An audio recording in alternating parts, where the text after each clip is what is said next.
que es politraumatizado y lumbalgia, por favor. Sí, doctor, ya vamos a comenzar. ¿Ya se ve la pantalla, perdón? Sí. Ya se ve. Ah, ok, perfecto. Bueno, pues somos el equipo 3. Vamos a presentar, como ya dijo el doctor, lumbalgia y paciente politraumatizado. El equipo está conformado por Duana Hernández Carla, su servidor González Sosa Jonathan, Gregorio Pérez Suri Sadaí, perdón, y Guarneros Veracelsi. Entonces, pues vamos a comenzar.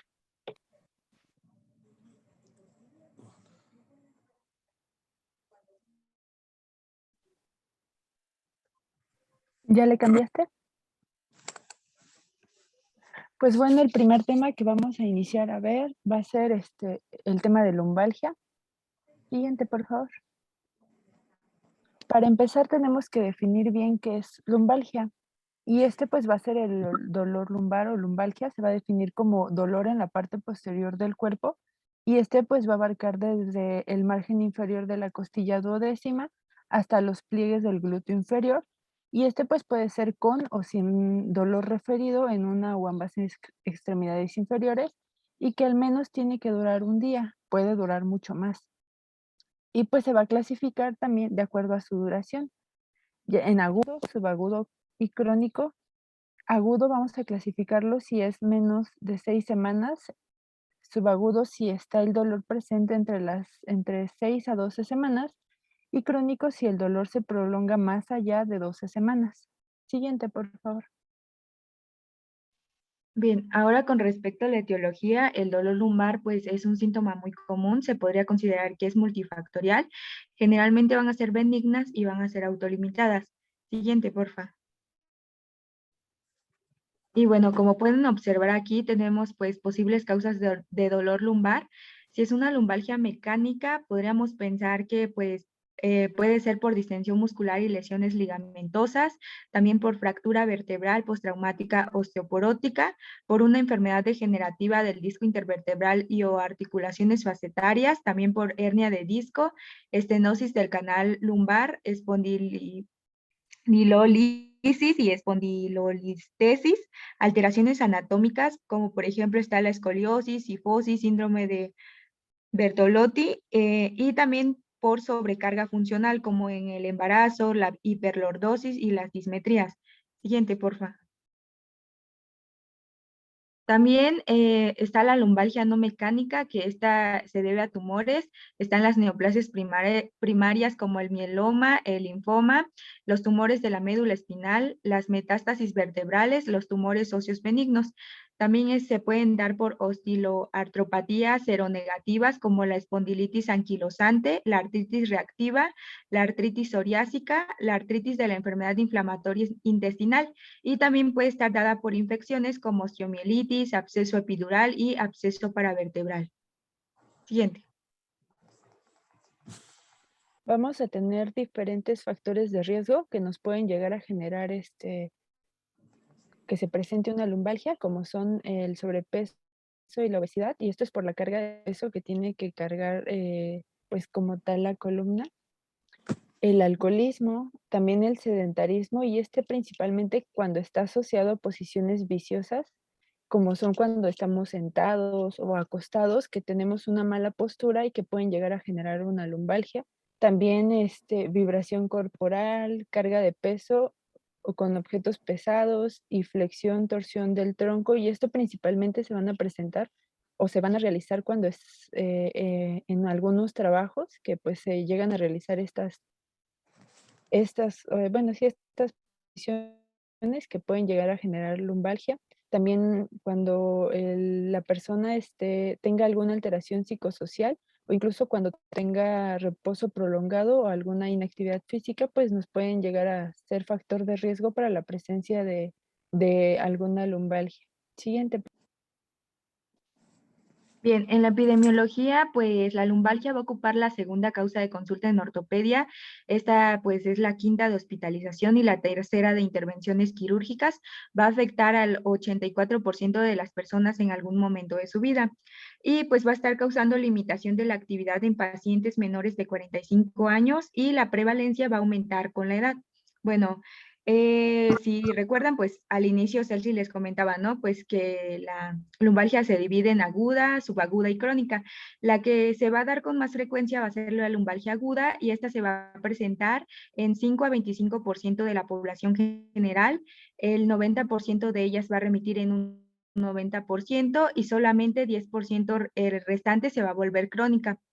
Y pues en México es la séptima causa de ausentismo laboral y el 13% de la población va a acudir a consulta por lumbalgia.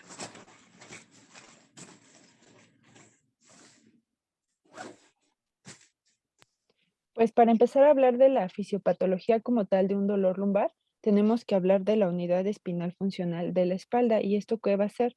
Esta va a estar formada por dos vértebras adyacentes con su correspondiente disco intervertebral y sus elementos que los unen. Y a su vez puede estar dividida en la parte posterior y en la parte anterior. La parte anterior va a estar formada por el cuerpo vertebral, el disco intervertebral y los segmentos de unión, y su función va a ser la absorción de los impactos, mientras que la posterior va a ser todo lo que resta de la vértebra y va a tener como función principal pues el movimiento. Vamos a tener algunos movimientos que lleguen a generarse, que van a ser generadores de lumbalgia, como son los movimientos de flexión anterior, flexión con torsión, trabajo físico duro con repetición y trabajo en un medio con vibraciones, trabajo con posturas estáticas e incluso la carga de peso que nos puedan llegar a generar que se afecte esta parte y que se genere pues como tal una lumbalgia. Siguiente, por favor. Vamos a tener una fuente o origen anatómico del dolor y esto van a ser los nocioceptores, que son los sensores neuronales que van a provocar como tal el impulso que después se va a interpretar como una sensación de dolor y que pues van a estar situados en todos los tejidos del organismo con respecto a la columna vertebral. Estos se van a encontrar en diferentes lugares como son los discos intervertebrales, las articulaciones interapofisarias, los huesos, el periósteo, los músculos, tendones y ligamentos, las raíces nerviosas. Ahora, algo importante es que cada uno van a estar en diferentes lugares, como es, por ejemplo, primero en los discos intervertebrales, van a haber terminaciones nerviosas que se van a situar en la periferia del anillo fibroso. Y estas como tal van a proceder del nervio senovertebral, que va a ayudar a inervar el ligamento longitudinal posterior de la zona ventral, a la zona ventral de la dura madre y la zona posterior y posterior lateral del anillo fibroso. Cuando los pacientes presentan lumbalgia, generalmente cuando es a causa del disco intervertebral va a ser un dolor que pues va a aumentar en la noche. Más bien que va a presentar bueno, el disco intervertebral en la noche va a aumentar su tamaño y el grosor pues va a incrementar el nivel, va a ayudar a que se aumente. Y en el día pues va a disminuir su tamaño. Al generarse esto, se va a presentar que los pacientes presenten mayor dolor y ya incluso un síndrome ciático más extenso a la hora de despertarse por las mañanas, y estos van a disminuir pues en el transcurso de 2 horas después de que se levantaron. También en las articulaciones interapofisarias, el dolor se va a, perdón, se va a deber a la rica inervación de su cápsula articular. En el músculo, pues va a ser la causa más frecuente de lumbalgia y esta generalmente es desconocida, por lo que se va a denominar lumbalgia inespecífica. Generalmente se cree que va a ser debido a espasmos o a la contractura muscular, que son como principales las causas. Y pues cada uno va a tener diferentes, de los demás van a tener diferentes nervios que igual van a generar que cuando se estén estimulando generen dolor. Siguiente, por favor.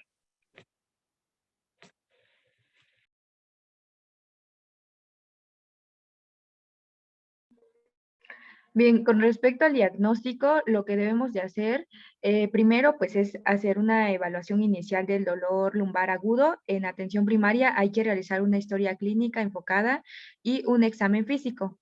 Primero pues tenemos que identificar al paciente con mayor probabilidad de presentar la enfermedad grave o causa específica del lumbar agudo, entonces hay que valorar la presencia de datos de alarma. Los datos de alarma van a hacer que el paciente tenga, bueno, de la edad que sea mayor a 50 años, que tenga pérdida de peso inexplicable, que haya dolor de más de un mes de evolución, que presente fiebre o dolor que no mejora al reposo. También, pues hay que decidir en qué pacientes requieren pruebas de imagen y si estas han de realizarse inmediatamente. Siguiente, por favor.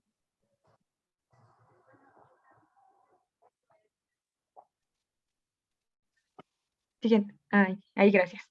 Bien, también tenemos que realizar un interrogatorio, tenemos que preguntarle al paciente acerca de sus antecedentes personales, porque pues aquí igual vamos a buscar los factores de riesgo que tenga, hay que preguntar sobre la historia personal y familiar de cáncer o factores de riesgo para el cáncer, también la osteoporosis, infecciones recientes, tratamiento prolongado con corticoides e inmunodepresión. Entonces, como lo mencionaba, también va a ser importante pues los factores de riesgo, también la actividad laboral que realiza, como por ejemplo el levantamiento de pesos o la vibración repetida en sedestación, por ejemplo en los conductores. Entonces también vamos a preguntar acerca de las características del dolor, en dónde se localiza, la intensidad, la duración, la forma de inicio, los desencadenantes, traumatismos previos, factores que agravan y alivian, también la irradiación, déficits sensitivos o motores asociados. También si existieron episodios previos y tratamientos realizados. Entonces, dentro del dolor, pues tenemos que ver qué tipo de dolor es, puede ser mecánico, puede ser inflamatorio, puede ser radicular.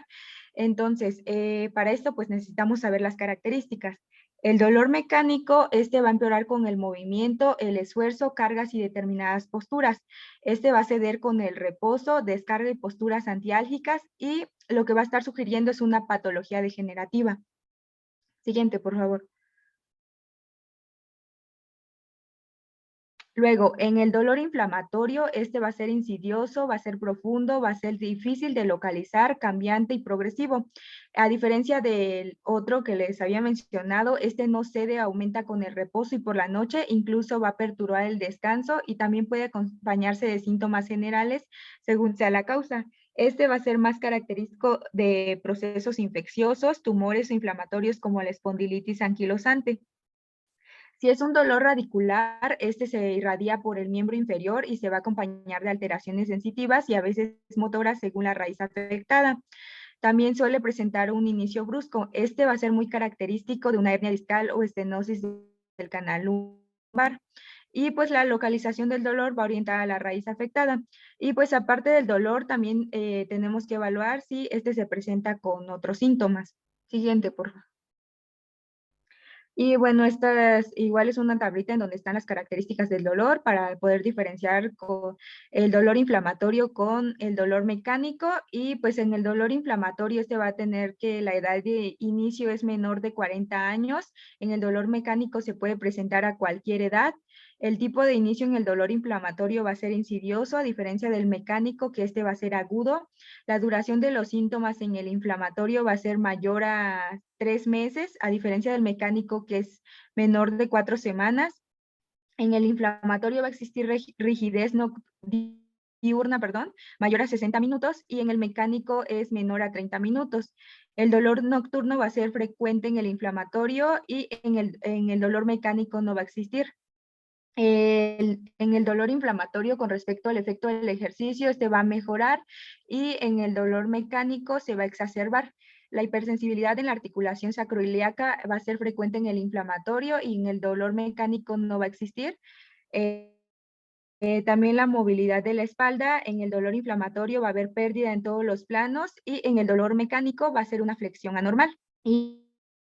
Y con respecto a la expansión torácica en el dolor inflamatorio, esta se va a presentar con frecuencia disminuida y el dolor mecánico va a ser normal. Y para el déficit neurológico, en el dolor inflamatorio va a ser raro y en el mecánico puede estar pues presente.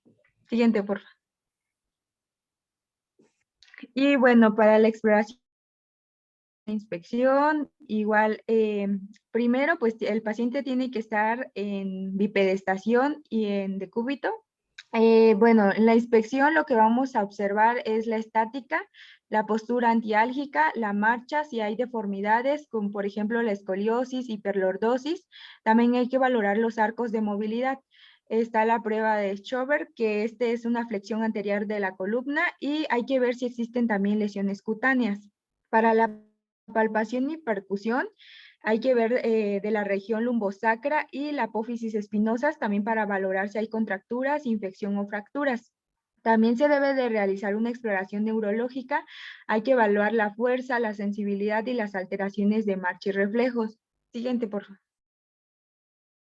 Y bueno, si sospechamos de que existe un síndrome radicular, como tal, la evaluación en las raíces de los nervios L5 y S1. Las raíces más afectadas como tal van a ser L5, que va a afectar la flexión dorsal del pie. El paciente aquí no podría caminar de talones. S1 va a estar afectando la flexión plantar, el paciente no podrá caminar de puntillas y se va a alterar el reflejo del tendón aquileo. Entonces, para esto, pues se ocupan maniobras, que las más utilizadas en estas son la SAC y Bragard, que estas consisten en la elevación del miembro extendido con el paciente colocado en decúbito supino, y si la maniobra provoca dolor, va a indicar afectación radicular. Siguiente, por favor. Y bueno, aquí ya está como un poquito mejor explicada la maniobra de la SAC. Esta consiste en la elevación de la extremidad inferior flexionando la cadera con la rodilla extendida. Esto pues se realiza con el paciente acostado. Se va a considerar positivo si al elevar la extremidad a 70 grados va a aparecer un dolor agudo en la cara posterior del muslo. Y luego en la maniobra de Bragard, igual, o sea, igual que el anterior, o sea, de la SEC, se hace con dorsiflexión pasiva del pie, valora la pérdida de fuerza, sensibilidad y reflejos osteotendinosos como el rotuliano y el aquileo. Siguiente, por favor. Y bueno, también están las maniobras de Westermann, que se coloca el paciente en decúbito prono. Aquí tiene la rodilla flexionada a 90 grados y extendiendo la cadera. Es positivo si se experimenta dolor a lo largo de la cara anterior del muslo y es indicativo de irritación del nervio femoral o crural. También se valoran los puntos de Vallex, que se presiona con el dedo pulgar el recorrido del nervio ciático, iniciando en la punta del glúteo y finalizando en la bifurcación del nervio en la fosa poplítea. Y va a ser positivo si se presenta dolor tipo choque eléctrico. Siguiente, por favor. Y bueno, también dentro de las pruebas diagnósticas podemos realizar radiografías, que van a determinar si existen fracturas, cambios por envejecimientos, curvas o deformidades. La indicación es para lumbalgia asociado a cáncer o patología grave. También se puede realizar resonancia magnética, que va a ser útil para el diagnóstico de cáncer e infección. También, bueno, aquí se ven las imágenes de mejor calidad, los tejidos blandos. También se puede realizar una electromiografía de aguja, para determinar la presencia de neuropatía periférica, de radiculopatía o miopatía. También está la tomografía axial, que está indicada para ver hueso, y también ayuda a visualizar hernias discales y estenosis vertebrales secundarias a artrosis.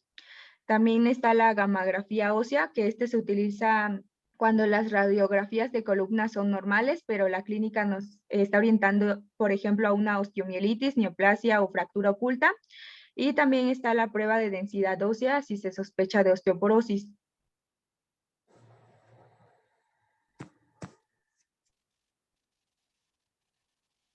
Siguiente, por favor. Ahí.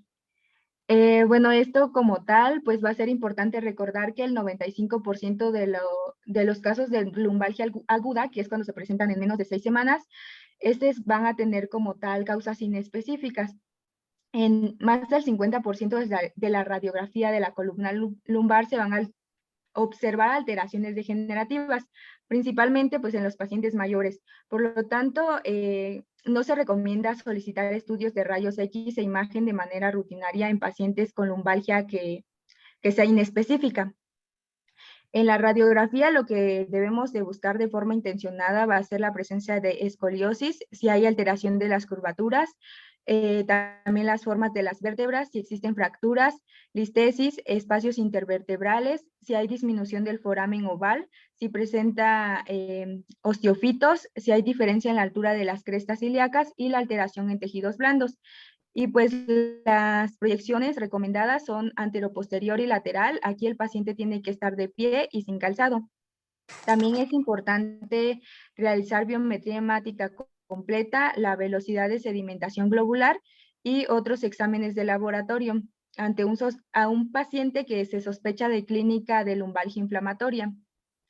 Y pues no se recomienda como tal la realización de pruebas de imagen de resonancia magnética y tomografía en pacientes que tengan dolor lumbar agudo sin signos de alarma. Siguiente, por favor.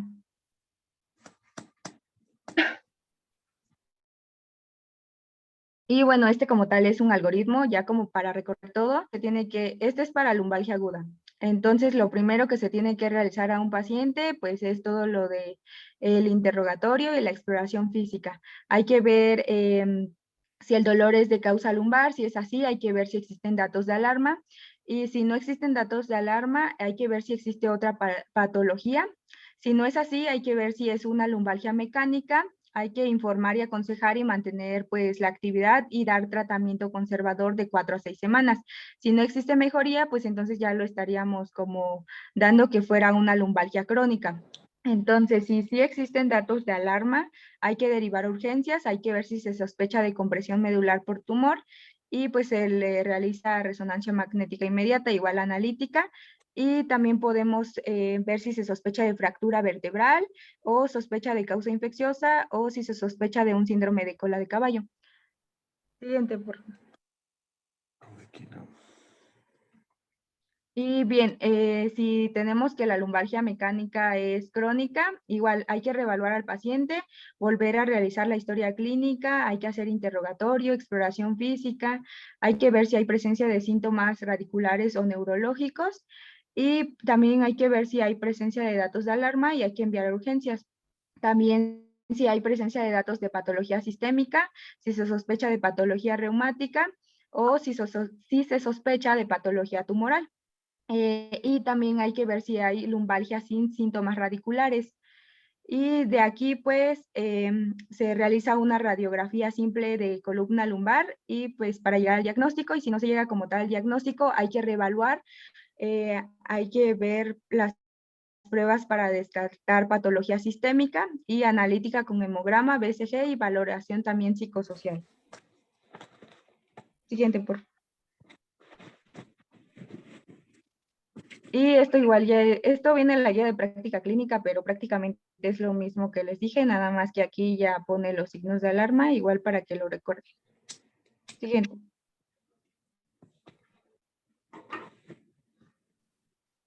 Pues para iniciar vamos a comenzar para el tratamiento, vamos a comenzar con el tratamiento farmacológico. Algo importante a recordar es que antes de iniciar con el tratamiento farmacológico se deben considerar muchas cosas para poder darle el mejor tratamiento para el paciente. Y dentro de ellas va a ser la edad, las comorbilidades que el paciente tenga, la dieta que lleve, si está tomando algún fármaco que no tenga interacciones farmacológicas con estos fármacos. También tenemos que ver la función cardiovascular y renal, así como la prescripción de protectores de la mucosa gástrica para prevenir complicaciones que pueden llegar a estar asociados al uso de AINES. Ahora, el tratamiento se va a dividir de acuerdo a si el padecimiento es agudo o es crónico.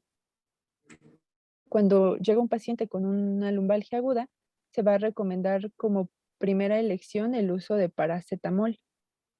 Cuando este paciente con lumbalgia aguda, el paracetamol no le ayude, se va a tomar en cuenta el uso de alguna AINE que pueda llegarse a usar mientras no esté contraindicado.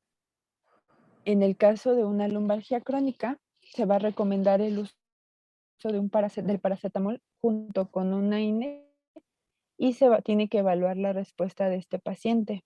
También podemos administrar opiáceos más paracetamol para aliviar el dolor en un periodo no mayor a 10 días, y esto va a ser solo en pacientes con lumbalgia aguda o crónica que no responden a tratamiento con paracetamol más AINE. También dentro de estos opiáceos van a ser opiáceos menores como la codeína y tienen que ser por un periodo de tiempo muy corto. Siguiente, por favor. Cuando nosotros usamos AINES, les mencionaba, se tiene que evaluar la prescripción de antiácidos, antagonistas de los receptores H2 o inhibidores de la bomba de protones, y esto va a ser con el fin de brindar protección gástrica a los pacientes en tratamiento con AINES.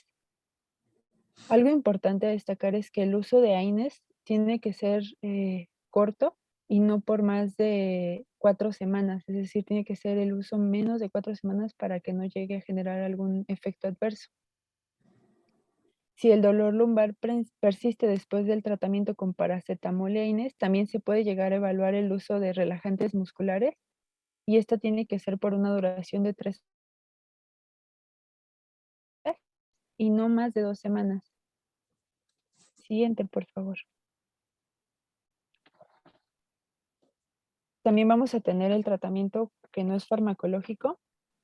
Algo importante dentro de este es que va a estar contraindicado el reposo absoluto, prolongar el estado de lumbalgia.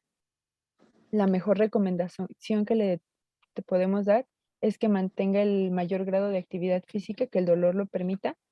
Y si es el caso en que le lleguen a mandar reposo en cama, este debe ser lo más breve posible y no durar máximo de 2 días.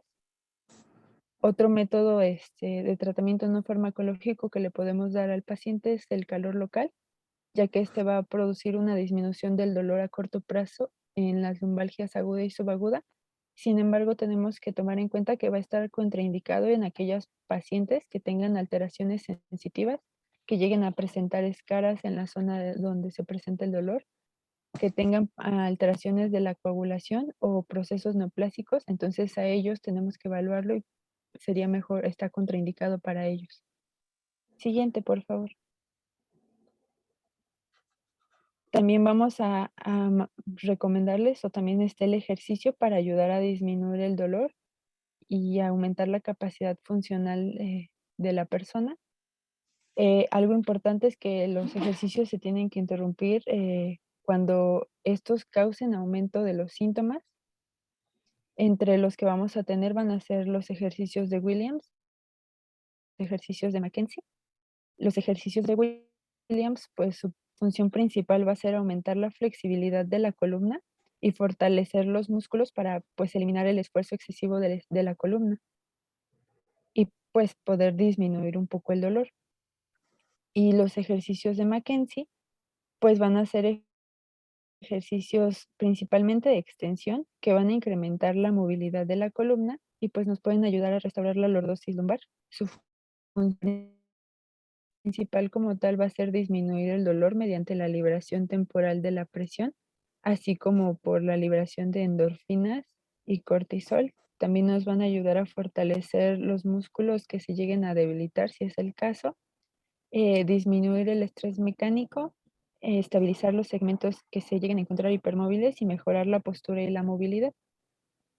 Algo importante es que pues hay pacientes que realizan ciertas actividades físicas y normalmente llegan a preguntar si estas se pueden realizar. Entonces, los ejercicios anaeróbicos con mínimo esfuerzo lumbar pueden iniciarse en las 2 primeras semanas en la mayoría de los pacientes con lumbalgia aguda. No en todos, pero sí en la mayoría. Y estos ejercicios pueden ser como caminar, bicicleta y nadar, no ejercicios de alto impacto. Siguiente, por favor.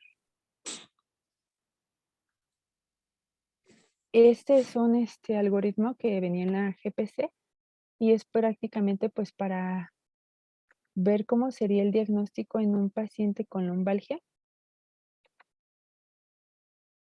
Entonces, si nos llega un paciente con lumbalgia, pues tiene que realizar, como ya les mencionó mi compañera, la historia clínica, la exploración física, que esté orientada pues para identificar si hay factores de riesgo, si hay bueno, para también diferenciar entre el dolor de tipo lumbar, que sea mecánico inflamatorio, describir las características del dolor y de acuerdo a la evolución o el tiempo que lleve, pues clasificarlo como agudo, subagudo y crónico. Dentro del tratamiento, pues ya se le va a dar educación y orientación al paciente, se va a evitar el reposo que esté en cama, se va a fomentar la reincorporación a las actividades de la vida cotidiana y laboral, también la higiene de columna, que estas van a ser como medidas de postura para poder mejorar esta postura que lleguen a tener los pacientes. Y pues se le va a recomendar la actividad física apropiada dentro del tratamiento farmacológico, como les decía, el paracetamol. Y en caso de que ese no sea suficiente, se le puede sumar una AINE. Si hay mejoría, pues solo sería reforzar todas estas partes del tratamiento no farmacológico y pues el paciente se puede dar de alta. Cuando es una lumbalgia crónica, pues el tratamiento no farmacológico prácticamente van a ser las mismas medidas que se dan a un paciente con lumbalgia crónica, lumbalgia aguda y subaguda, pero en el tratamiento pues se le va a dar paracetamol y AINES como primera línea en caso de que sea necesario un opiáceo. Y si estos se encuentran mejoría, pues los podemos dar de alta. Y en caso de que no haya mejoría, pues se vuelve a explorar el paciente. Este, incluso pueden llegar a valorarse mediante radiografías y esto pues van a ser para buscar datos neurológicos y se puede llegar a mandar a segundo nivel para pues evaluar otras formas de tratamiento, ya sea farmacológico o de tercera o cuarta línea, como son los relajantes musculares, los opiáceos, entre otros. Siguiente, por favor. Ahora, también hay un tratamiento quirúrgico, pero este va a ser dependiendo del padecimiento de cada paciente. Por decir, encontré solo 3, que era la fusión vertebral, y este va a ser solo como última alternativa de un dolor lumbar crónico inespecífico que se va a acompañar con discapacidad y que no responde a tratamientos previos. Y esto pues va a ser con el fin de estabilizar la columna. También tenemos la disectomía y esta se va a realizar solo en pacientes que presenten radiculopatía por hernia discal con dolor e incapacidad severos y que pueden llegar a generar progresión en la afectación neurológica. Y pues va a ser con el fin de eliminar el dolor, la debilidad y el entumecimiento causados por la presión del disco sobre el nervio. Y también tenemos la minectomía descompresiva de los segmentos estenosados y esto va a ser en caso de canal con déficit neurológicos progresivos o incluso cuando esto avance a un síndrome de cola de caballo y pues va a ser como tal para reducir la presión en las raíces nerviosas y pues para como aliviar el dolor que esto llegue a generar. Siguiente, por favor. Ok, muy bien. Bien, ¿Alguna bueno, duda? pues ahora vamos a... Ah, perdón. Sí, sí, adelante, adelante, está bien, síguele. Ok, bueno, continuando con el siguiente tema que es de paciente politraumatizado. Bueno, pues vamos a... permítanme. Ok, bueno, como definición pues tenemos que... Ah, sí, no sé por qué se adelantó. Ahí está. Bueno, como tal, tenemos que los pacientes politraumatizados, pues son aquellos pacientes que van a presentar sobre todo 2 o más lesiones traumáticas graves. Esto puede ser, pueden ser de tipo periféricas, viscerales o complejas. Estas sobre todo conllevan una disfunción respiratoria o circulatoria y lo más importante de todo esto es que van a poner en riesgo a la vida. Van a estar acompañadas de traumatismos craneoencefálicos, lesiones de columna cervical, lesiones de caja torácica, de pelvis y de extremidades. Hay que tomar en cuenta que una o varias de las lesiones pueden llegar a ser mortales. Estas son sufridas en el mismo tiempo, o sea, al mismo tiempo del incidente, y van a estar afectando a varias zonas del cuerpo o también a los sistemas orgánicos. Obviamente con esto van a estar ocasionando que haya múltiples alteraciones físicas, psicológicas y psicosociales, también como una discapacidad funcional que también se puede estar presentando. Hay que tomar en cuenta la naturaleza dependerá de la exposición de la lesión, por ejemplo, accidentes de tráfico, si fue alguna explosión, una caída, traumatismos no penetrantes, algún tipo de agresión, cualquiera que sea el mecanismo, pues obviamente dentro de todos estos es muy probable que estén ocurriendo lesiones cerebrales traumáticas o bueno, también traumas craneoencefálicos.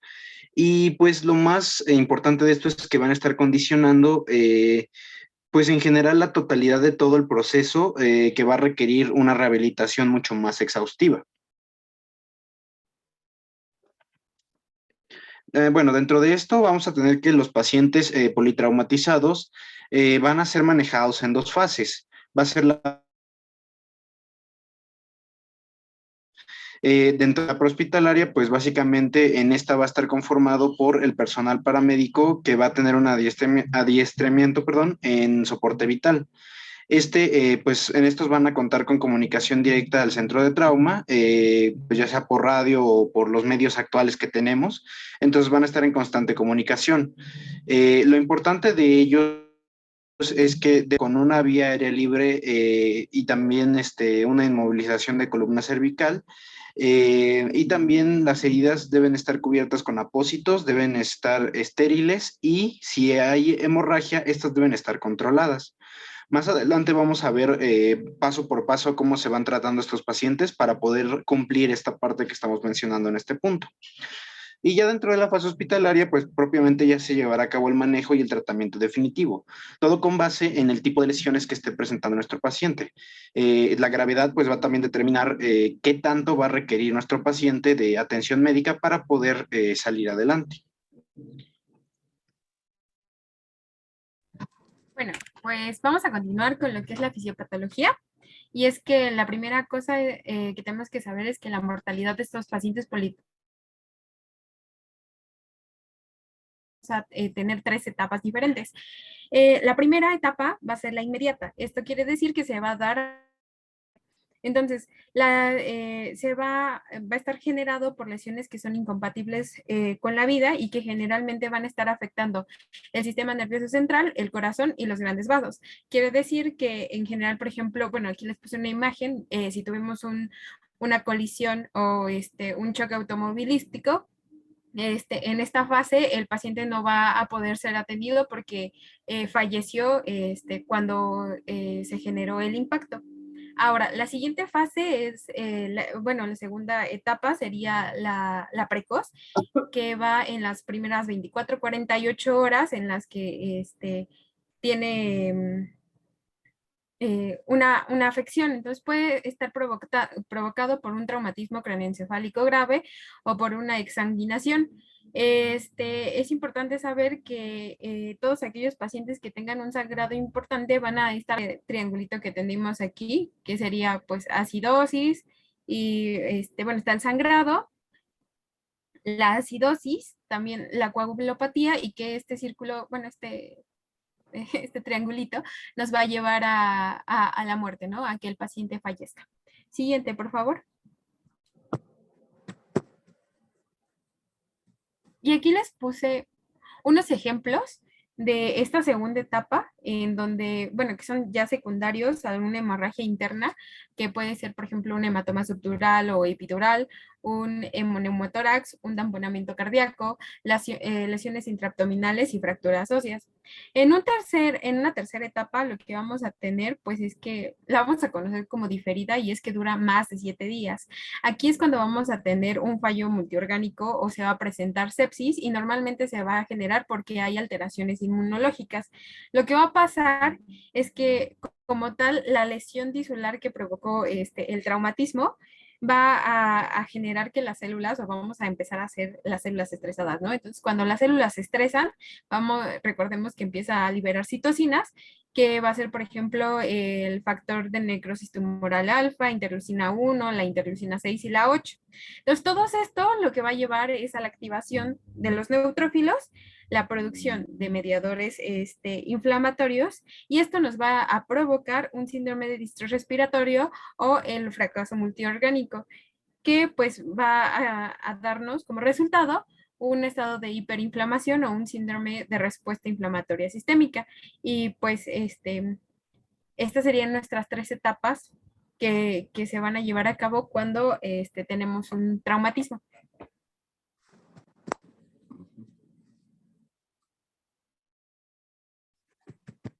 Bien, continuando con esta parte, vamos a ver la parte del triage de lesiones y las escalas de valoración que tenemos para este propósito.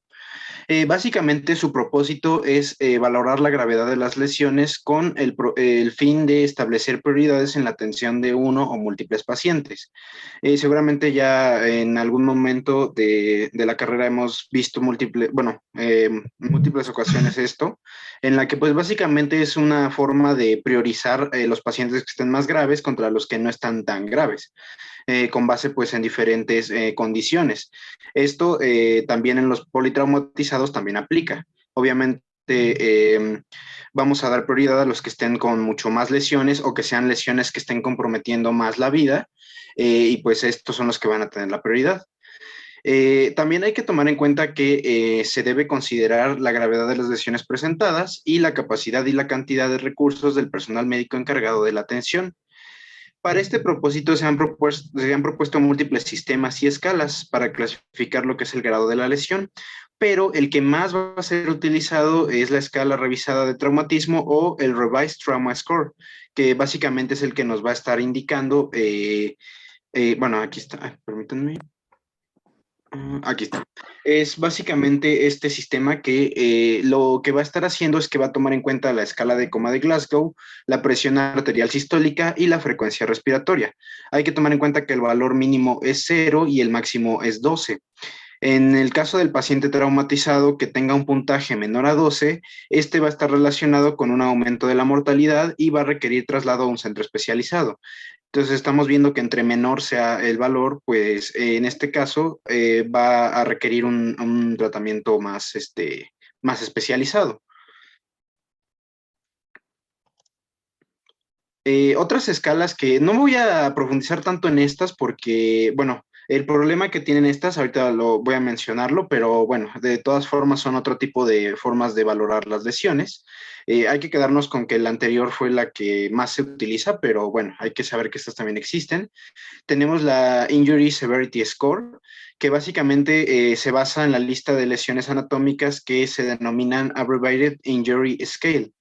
¿Qué es lo que va a estar haciendo esto? Pues va sobre todo a considerar 6 regiones corporales, que es las que estamos viendo aquí, y a cada una de estas lesiones se le va a estar otorgando una puntuación del 1 al 6.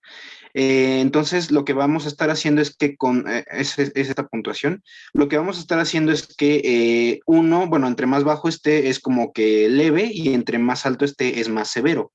Entonces, si por ejemplo decimos aquí, por ejemplo, cabeza y cuello, que no tiene ninguna lesión, pues lo ponemos como 0, entonces pues no tiene lesión, no hay problema. Pero si, por ejemplo, nos vamos a extremidades y vemos una fractura de fémur, ya lo clasificamos como 3, le ponemos un punto de 3, entonces ese nos dice que es serio en esta clasificación. Entonces, básicamente así se va calificando. Pero no solamente nos quedamos con esto, sino que a este resultado, por ejemplo, si le pusimos 3, esto se pone al cuadrado y entonces pues ya sería 3 por 3, 9, entonces ya tenemos este punto. Finalmente, ya cuando tenemos los resultados de todos nuestros, bueno, todo lo que evalúa, de todas las regiones que evalúa, se van a sumar y nos da un puntaje. Este puntaje vamos a tomarlo con respecto a este cuadrito negro que vemos aquí. Y, por ejemplo, en este ejemplo que tenemos aquí, con el puntaje que se obtuvo, se tendría que estar dentro de un rango severo. Ahora, ¿por qué no es del todo confiable o por qué no se utiliza mucho? Porque digamos que infravalora la gravedad de las lesiones múltiples, sobre todo cuando son de un mismo sistema. Entonces, si por ejemplo en la extremidad no solo tenemos fractura de fémur, sino que tenemos múltiples lesiones en la misma zona, pues digamos que no lo va a valorar adecuadamente. Entonces, como ejemplo, tenemos que un paciente de fractura, por ejemplo, bilateral de fémur y también de tibia, va a tener la misma puntuación que uno que solamente tiene fractura de fémur, porque lo estamos valorando en esa misma región, digámoslo, en esa misma zona. Entonces, por eso, digamos que infravalora la gravedad como tal, porque se centra mucho en la región que está afectada. Entonces, eso es en cuanto a la Injury Severity Score y lo que es la New Injury Severity Score. Básicamente, lo único que cambia es lo mismo, pero lo único que cambia es que va a estar valorándolo, en lugar de en 6 puntos, va a estar valorándolo en 3. Va a ser leve, moderado y severo, básicamente, como que para reducir un poco más el rango de todo esto, de que menor, moderado, serio, severo, crítico y, en fin, como que lo reduce más. Y esto pues nos va a estar ayudando a predecir mejor, sobre todo, bueno, mucho más que lo que es el Injury Severity Score como tal. Y pues esto nos ayuda a dar un mejor manejo, prevenir la mortalidad y las complicaciones mayores que pueden estarse presentando.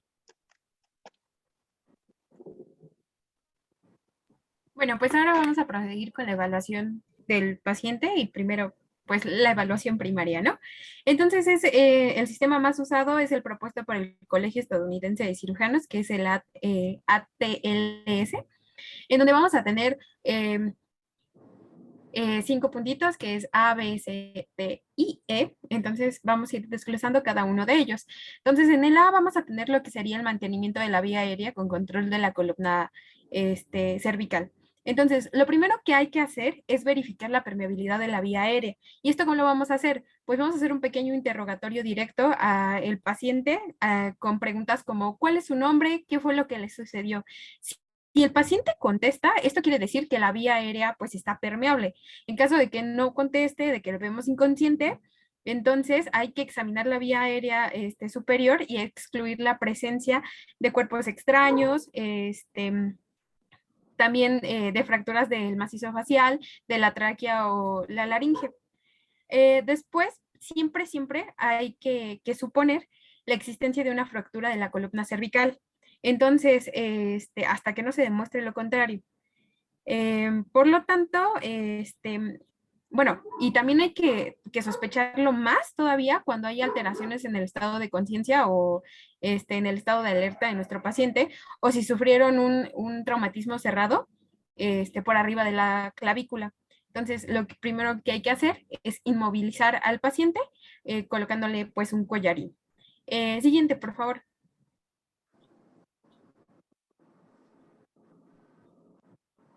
Nuestro siguiente punto pues va a ser la B, que consiste en la respiración y en la ventilación con oxigenación, y pues a todo paciente traumatizado pues debe recibir oxígeno suplementario. Lo ideal es que este sea mediante una mascarilla facial con reservorio con un flujo de 11 litros por minuto o puede ser mayor. Entonces, lo que hay que hacer es, por ejemplo, a la observación, bueno, vamos a hacer una observación y palpación de lo que sería la caja torácica. Entonces, lo que vamos a intentar ver con esto es identificar signos de dificultad respiratoria, de que haya lesiones penetrantes, que haya fracturas, que haya movimientos asimétricos. Y en caso de que tengamos con qué auscultar, pues también esto nos va a permitir conocer cómo está el estado de intercambio de aire entre ambos pulmones. Entonces, en general lo que estaríamos haciendo aquí es revisar el funcionamiento pulmonar, también la pared torácica y el diafragma. Y hay lesiones que afectan la ventilación de forma aguda, como por ejemplo un neumotórax a tensión o abierto, un tórax inestable con contención pulmonar o un tamponamiento cardíaco, un hemotórax masivo, que serían de las lesiones que podemos encontrar, ¿no? Siguiente, por favor. El siguiente punto, pues, va a ser la C, que corresponde a la circulación con control de la hemorragia. Entonces, lo que tenemos que hacer aquí es revisar las variables hemodinámicas básicas, que va a ser la frecuencia cardíaca, la presión arterial, los pulsos, la presión de pulsos, que es también la diferencia entre la presión sistólica y la diastólica, el estado de perfusión de la piel y el gasto urinario. Entonces, lo que vamos a intentar hacer aquí es hacer un control de la hemorragia externa mediante la presión directa sobre la herida. Entonces, hay diferentes, por ejemplo, hay una variación en la clínica. Cuando tenemos, por ejemplo, un choque hipovolémico, podemos encontrar taquicardia, una vasoconstricción cutánea, una disminución de la presión de los pulsos que nos podría estar orientando a que el paciente está en choque, ¿no? Entonces, una de las cosas importantes que tenemos que considerar es que como tal, la homeostasis corporal va a evitar la caída pues de la presión sistólica, ¿no? Entonces, esto lo va a hacer incluso cuando el paciente ya haya perdido el 30% de su volumen, que es aproximadamente unos 1500 mililitros. Entonces, ya cuando las pérdidas empiezan a ser mayores, podemos encontrar hipotensión, disminución del riego cerebral o renal, también alteraciones en la conciencia y deterioro en las diuresis. Es decir, ya pasando este nivel, ya no vamos, el cuerpo ya no va a ser capaz de compensar. Entonces, si hay hipotensión, siempre, siempre, siempre se sospecha que es por una causa hipovolémica, ¿no? Entonces, es importante aquí hacer lo más pronto posible la reposición del volumen, que normalmente se va a hacer con soluciones isotónicas, como por ejemplo el Ringer lactato, el cloruro sódico al 0.9%, y que estas tienen, es importante saber que estas soluciones tienen que ser calentadas para evitar la hipotermia de nuestro paciente. Y a pesar de que sabemos que la principal causa de choque va a ser el hipovolémico, siempre hay que estar considerando que hay más, como el cardiogénico, obstructivo, el neurogénico y el séptico, para hacer nuestro diagnóstico también. Eso es importante. Siguiente, por favor. Para la D, pues vamos a tener el déficit neurológico y lo que tenemos que hacer aquí es determinar el nivel de conciencia de nuestro paciente y pues la verdad es que la escala más fácil de utilizar y la que comúnmente se utiliza pues va a ser la escala de coma de Glasgow, que pues está dividida en 3 secciones, en ocular, verbal y motor. En el ocular va del 1 al 4, viendo que el paciente responda o espontáneamente o simplemente no lo haga. La verbal va del 1 al 5, que igual, que veamos que nuestro paciente esté consciente, que esté conversando con nosotros, es decir, por ejemplo, cuando hacemos la evaluación de la vía aérea y que vemos que el paciente nos contesta, entonces pues ahí podría decirnos o nos estaría orientando a que también tiene o sea, que todavía se encuentra orientado, que está conservando pues esta parte o sea, que no tiene un déficit neurológico tan marcado. O que pues no haya ninguna respuesta, ¿no? Y finalmente tenemos la sección de motora, que igual vemos que el paciente pues puede responder a las indicaciones que nosotros le demos o que simplemente tampoco haya respuesta. Otra de las escalas que nos van a estar, bueno, es un método. El método ABDI igual nos va a estar ayudando a poder determinar el nivel de conciencia, y es que cada letra significa algo diferente. Por ejemplo, A de alerta, V que vemos que responde a nuestros estímulos verbales, la D que responde al dolor y la I simplemente que el paciente pues está inconsciente. Otra de las cosas importantes que hay que hacer aquí es precisar el tamaño, simetría y la reacción de las pupilas del paciente, porque pues nos podrían estar orientando a un diagnóstico específico. Siguiente, por favor. En la E, pues vamos a tener la exposición y el control ambiental. Aquí lo que va por completo a nuestro paciente para hacerle una valoración más integral, y siempre hay que, es importante evitar la hipotermia. Como les decía, las soluciones intravenosas que se le vayan a dar al paciente, así como en la sala en donde estemos explorándolo, pues esta revisión tiene que estar a una temperatura adecuada. Justo pues nada más es como para evitar, para eso se hace todo esto. Siguiente, por favor. En caso de que es pasión, pues vamos a estar valorando, o sea, que tenemos que uno de los colocar lo que sería una cánula orofaringia para pues para mantener permeable la vía. Y ya si vemos que nada de esto nos funciona, lo que vamos a hacer es establecer una vía aérea definitiva, que pueden ser una intubación endotraqueal o una vía aérea quirúrgica, que consiste en una cricotiroidotomía. Ajá, entonces eso es lo que vamos a hacer. Otro de los puntos que ya les había mencionado es también tomar en cuenta la ventilación y la oxigenación. Entonces, como ya les había dicho, todo el paciente politraumatizado tiene que recibir oxígeno complementario. Y pues aquí igual cabe destacar que dentro de la ventilación y la oxigenación, pues es simplemente tomar en cuenta que siempre se tiene que establecer una vía aérea. Siguiente, por favor.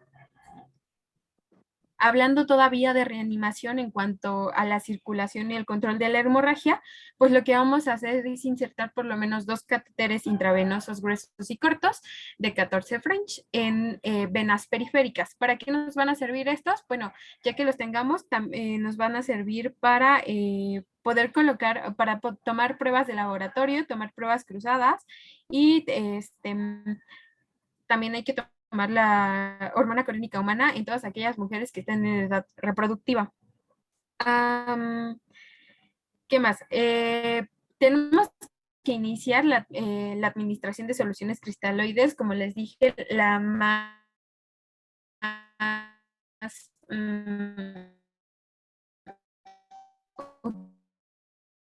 utilizada, la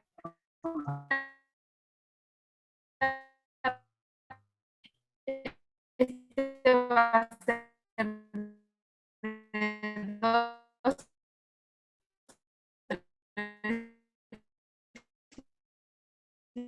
litros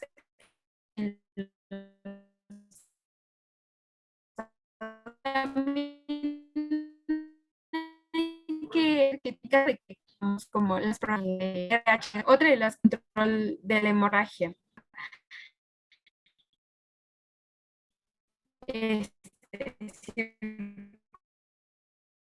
Circulación del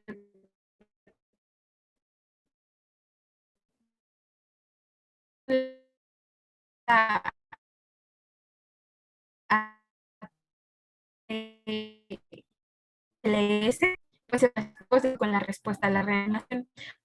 Vamos a hacer una disminución de los bolos, por ejemplo, de las soluciones, cuando hacemos una disminución para llevarlo a dosis de mantenimiento. El paciente responde no va a responder efectivamente.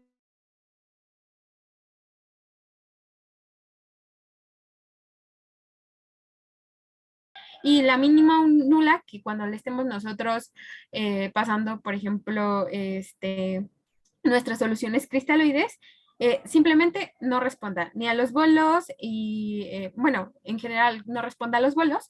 Y entonces lo que necesitamos es someter al paciente a un tratamiento quirúrgico, a una radiografía, y entonces esto nos llevaría al punto del control de la hemorragia.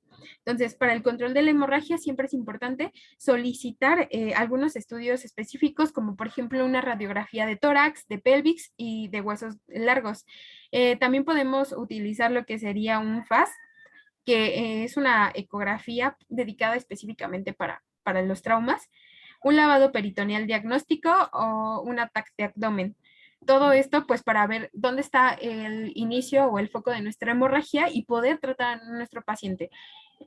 Bueno, aquí es importante saber que el tratamiento del control de la hemorragia dependerá del tipo de lesión y del estado del paciente. Es decir, aquí no podemos dar, por ejemplo, decir que el tratamiento del paciente o el abordaje del paciente va a ser igual porque no sabemos qué tipo de lesión haya tenido, cómo fue. Si, por ejemplo, el politraumatizado puede haber sido por diferentes causas, no sé, ya sea porque tuvo un accidente automovilístico o que fue arrollado por un automóvil, que se cayó no sé, de las escaleras. Entonces, todas estas cosas o situaciones van a hacer que difieran el abordaje. Entonces, estamos haciendo como esta evaluación o este abordaje en general, dando opciones para poder tratar a nuestro paciente. La siguiente, por favor. Sabiendo esto, es importante saber que hay otras intervenciones que nos van a poder ayudar en esta primera evaluación de nuestro paciente, y es, por ejemplo, la instalación de una sonda vesical que pues se va a llevar a cabo durante la reanimación, dentro de las contraindicaciones que tenemos, pues va a ser la presencia de sangre en el meato urinario o en el escroto. También aquella próstata que no sea palpable o que esté móvil o que tenga fragmentos óseos en el recto.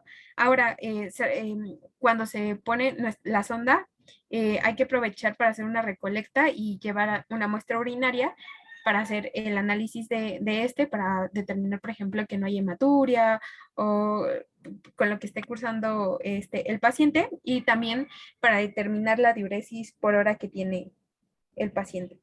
Ahora, otra de las cosas que vamos a hacer, podemos colocar lo que sería un tubo gástrico, que nos va a estar ayudando a reducir la distensión gástrica, también el riesgo de vómito y broncoaspiración, y facilita pues maniobras diagnósticas. Dentro, por ejemplo, en caso de que tengamos un pacientito que llegue con una fractura de la base del cráneo, pues lo más recomendable va a ser utilizar, por ejemplo, un tubo orofaringeo o orogástrico.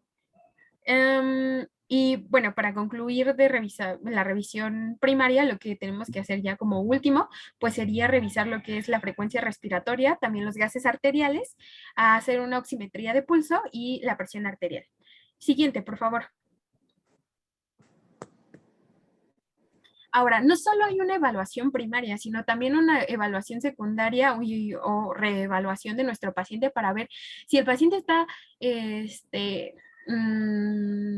respondiendo favorablemente al abordaje que le estamos haciendo o si su estado en general está empeorando. Entonces, lo que tenemos que hacer como principal, bueno, el principal punto va a ser revalorar los signos vitales, que es con lo que terminamos y nuevamente iniciamos para hacer nuestra evaluación secundaria. También hacer la obtención de una historia clínica completa del paciente y abordar cómo fue el mecanismo del trauma.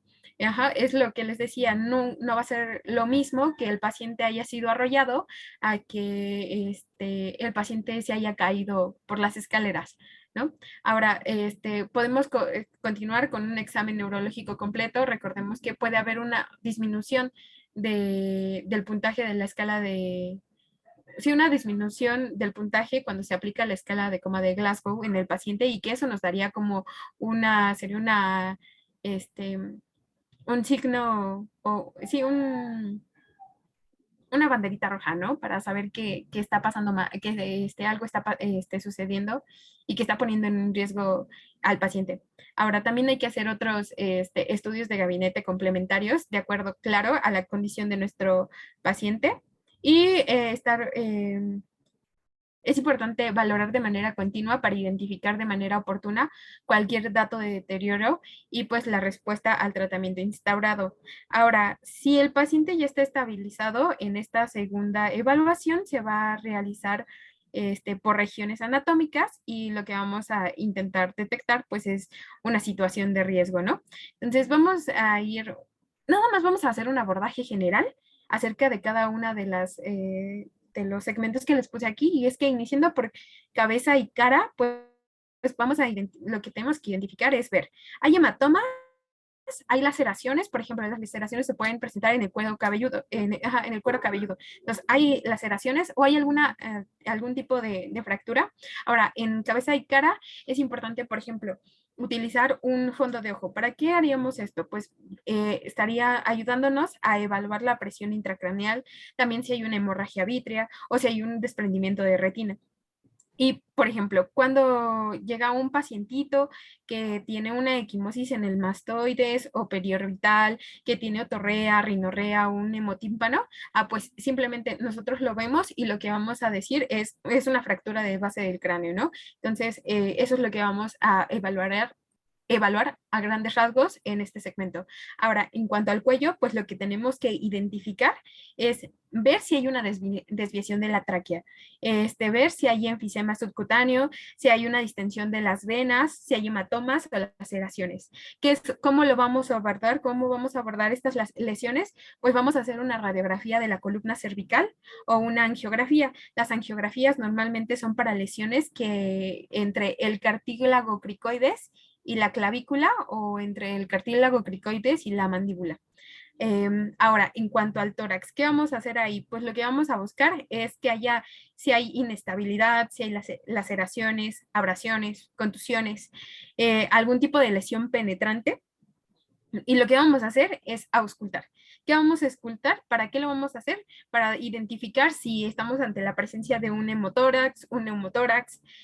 También podemos hacer una palpación en el tórax. ¿Para qué? Si encontramos, por ejemplo, sensibilidad, nos estaría hablando tal vez de una fractura costal. Lo que vamos a hacer también, en general, lo que podemos hacer como para evaluar al tórax, pues puede ser pedir una radiografía, gases arteriales y un electrocardiograma, eso es importante.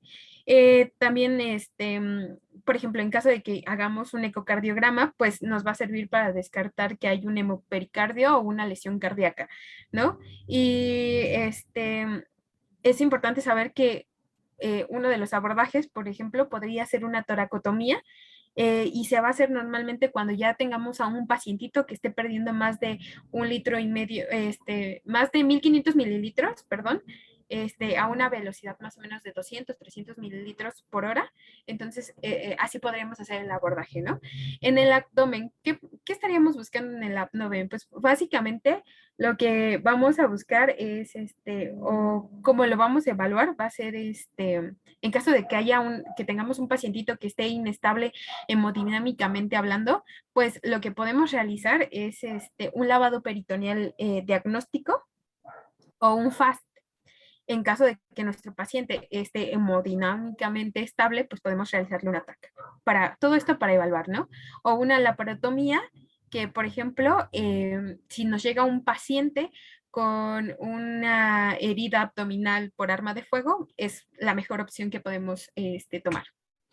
En cuanto a la pelvis, pues igual, lo que vamos a estar haciendo es descartar la sensibilidad. ¿Por qué? Para saber o para descartar, para quitar la posibilidad de que exista una fractura. También que haya inestabilidad, que haya en caso de los hombres, un hematoma escrotal, ¿no? O la presencia en el meato, la presencia de sangre en el meato uretral, ¿no? O en el caso de las mujeres, que haya una laceración vaginal.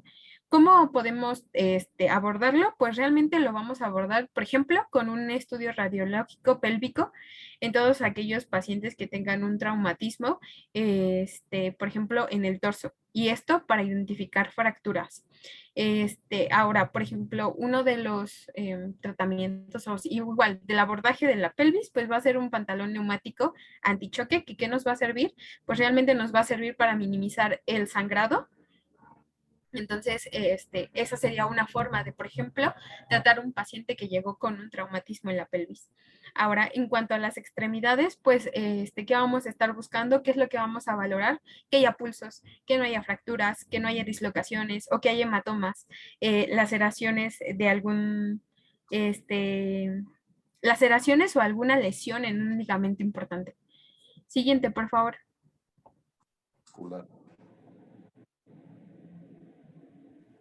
Bien, bueno, ahora hablando un poco de los síntomas, pues obviamente va a ser muy variable dependiendo el grado de lesión de nuestros pacientes, pero a pesar de todo esto, de la gran variabilidad que tienen los pacientes, pues podemos identificar ciertas características dentro de los síntomas de los pacientes que van a estar presentando.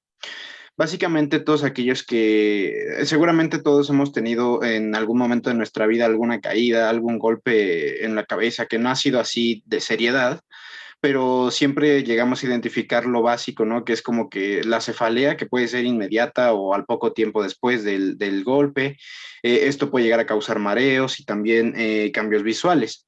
Estos son los síntomas físicos que son inmediatos después de una conmoción, sobre todo. Hay que tomar en cuenta que durante la fase aguda de la conmoción va a ser también muy frecuente la dificultad de memoria, dificultad de focalizar las cosas y también de concentración.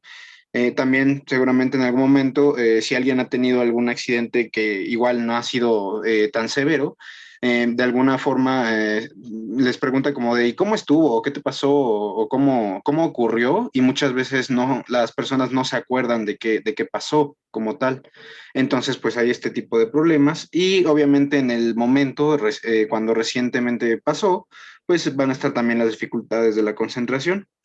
Hay que tomar en cuenta que ahorita que estamos hablando de fase aguda, hay que esperar a que los síntomas mejoren. En este, digamos, hay que dejar un periodo como de reposo en el que pues el objetivo es que se regrese gradualmente a la actividad normal, pero a final de cuentas no es inmediato, no se puede volver como tal de inmediato a la normalidad. Normalmente en la fase aguda estos síntomas se resuelven sin ningún inconveniente, pero hay que tomar en cuenta que hay personas que pueden experimentar síntomas crónicos y pues sobre todo la cefalea puede llegar a ser persistente en algunos pacientes dependiendo de la lesión que hayan tenido.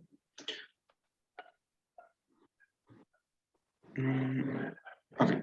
Bien, hay que tomar en cuenta que después de alguna conmoción, pues suelen desarrollarse cambios en el estado de ánimo y también en los patrones de sueño. Las personas que sufren algún trauma craneoencefálico, ya sea por ondas expansivas o por traumatismos no penetrantes, pueden sufrir procesos musculoesqueléticos graves, también de tipo oculares o también cutáneos. Entonces, pues este tipo de lesiones van a estar causando la mayoría de lesiones, sobre todo más destacadas, más importantes, que van a estar agravando a nuestro paciente. Hay que tomar en cuenta que siempre es obligatorio para, como nosotros como médicos, informar al paciente y también a la familia acerca de las expectativas de recuperación y también valorar pues, las intervenciones que van a ser necesarias para poder frenar el desarrollo de algún proceso crónico. Entonces, siempre que haya algún mal pronóstico, bueno, ya sea que haya un mal pronóstico o no, siempre hay que informar cómo lo vamos a tratar de evitar y tiene que estar informado tanto el paciente como la familia. Hay que tomar en cuenta que en los traumas craneoencefálicos graves, sobre todo cuando ya hay una lesión penetrante como tal, pues ya puede causar situaciones mucho más graves. Hay que tomar en cuenta que pueden ocasionar secuelas neurológicas como la espasticidad, el intestino neurógeno, la vejiga neurógena y también convulsiones. Entonces, si tenemos un trauma craneoencefálico que sea mucho más considerable que un simple golpe en la cabeza, pues obviamente pueden llegar a desarrollar este tipo de síntomas de manera ya sea inmediata o también puede ser de forma crónica. Ya después de un tiempo pueden llegar a notar este tipo de complicaciones.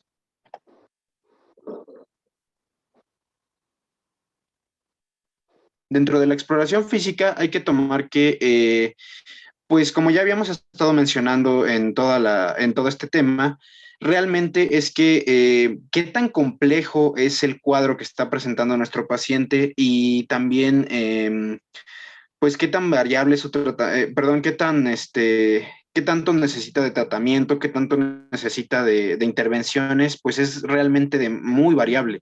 Entonces no podemos como tal estandarizar digamos, un proceso, algún tratamiento estandarizado que nos diga, a todo paciente politraumatizado le vas a hacer esto, ¿no? Así de que le vas a dar X tratamiento y ya con eso quedan todos, porque realmente el politraumatizado pues puede tener, cada politraumatizado es diferente, cada uno tiene sus lesiones características, unas más graves, unas más leves.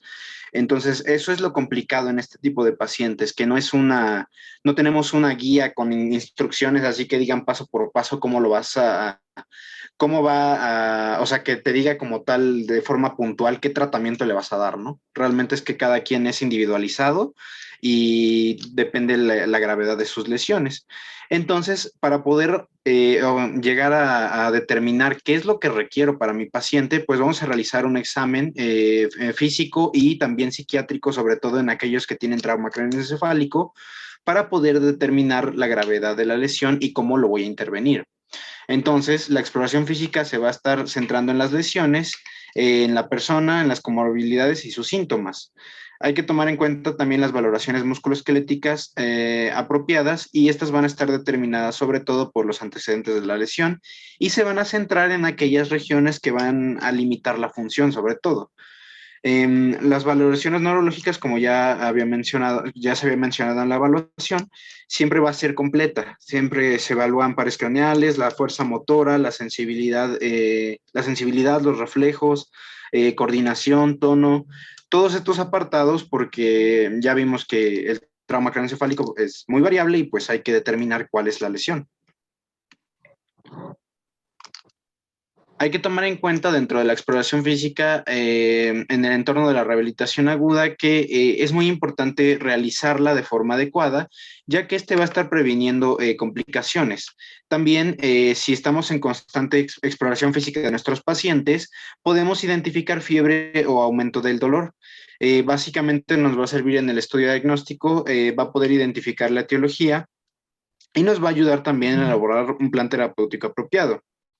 Cuando tenemos la sospecha de alguna infección, se van a examinar las regiones que van a tener mayor riesgo, como por ejemplo las heridas que haya tenido en su lesión, catéteres permanentes que se hayan tenido que colocar debido a alguna disfunción orgánica que ya no haya, que sea irreversible, también focos quirúrgicos recientes, que pues todo esto, el estar evaluando constantemente estas lesiones y ver cómo van evolucionando, pues nos van a ayudar a evitar que haya complicaciones de forma crónica y que empeore como tal el cuadro que ya el paciente de por sí presenta.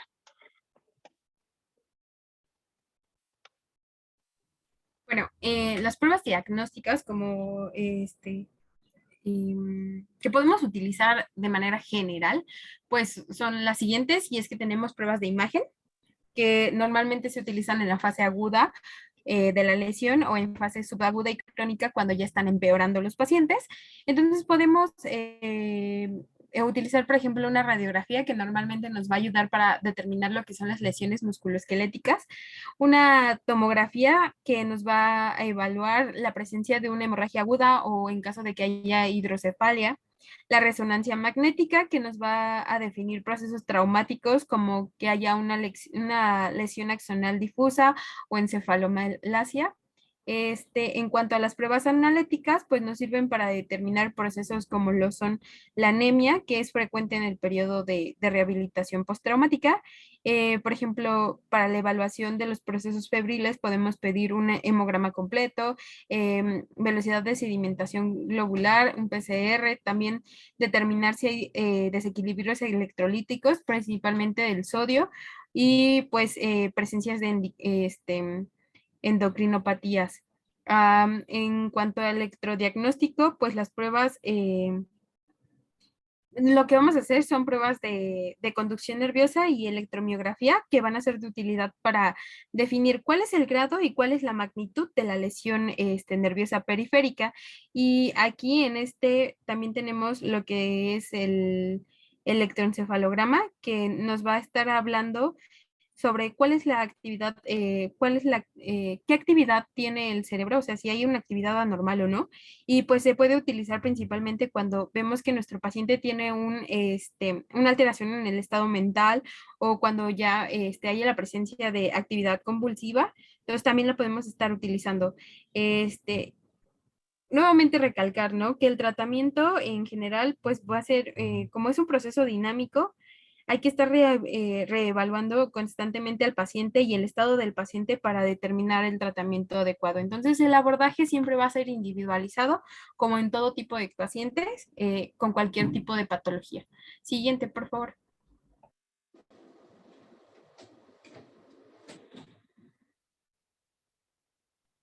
Bien, ya para culminar este tema, finalmente nada más vamos a mencionar brevemente lo que son las limitaciones funcionales.